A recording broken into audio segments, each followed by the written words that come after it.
അസ്സലാമു അലൈക്കും വറഹ്മത്തുള്ളാഹി വബറകാതുഹു.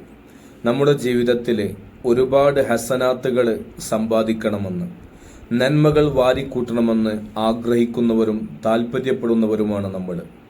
നിമിഷ നേരങ്ങൾ കൊണ്ട് ലോകത്തുള്ള സർവ്വ മുഅ്മിനീങ്ങളുടെയും മുഅ്മിനാത്തുകളുടെയും എണ്ണമനുസരിച്ച് ഹസനാത്തുകൾ സമ്പാദിക്കാൻ കാരണമാകുന്ന ഒരു കാര്യം ഹബീബായ റസൂലുള്ളാഹി സ്വല്ലല്ലാഹു അലൈഹി വസല്ലമ തങ്ങൾ നമുക്ക് പഠിപ്പിച്ചു തരികയാണ്. മനിസ്തഗ്ഫറ ലിൽ മുഅ്മിനീന വലിൽ മുഅ്മിനാത്തി കതബല്ലാഹു ലഹു ബികുല്ലി മുഅ്മിനിൻ വ മുഅ്മിനത്തിൻ ഹസന.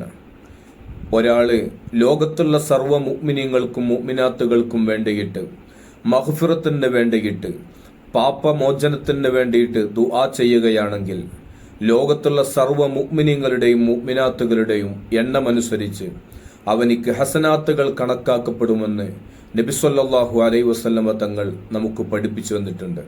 വളരെ ചുരുങ്ങിയ സമയം കൊണ്ട് നമ്മുടെ പ്രാർത്ഥനയിൽ എല്ലാ മുഅ്മിനീങ്ങൾക്കും മുഅ്മിനാത്തുകൾക്കും ഒരിടം നൽകുകയാണെങ്കിൽ, ആത്മാർത്ഥമായിട്ട് അവരുടെ പാപമോചനത്തിന് വേണ്ടി ദുആ ചെയ്യുകയാണെങ്കിൽ നമുക്ക് വലിയ ഹസനാത്തുകൾ വാരിക്കൂട്ടാൻ സാധിക്കുമെന്ന് നബി സല്ലല്ലാഹു അലൈഹി വസല്ലമ തങ്ങൾ പഠിപ്പിക്കുന്നു. അള്ളാഹു എല്ലാ മുഅ്മിനീങ്ങൾക്കും മുഅ്മിനാത്തുകൾക്കും മഗ്ഫിറത്ത് നൽകി അനുഗ്രഹിക്കുമാറാവട്ടെ.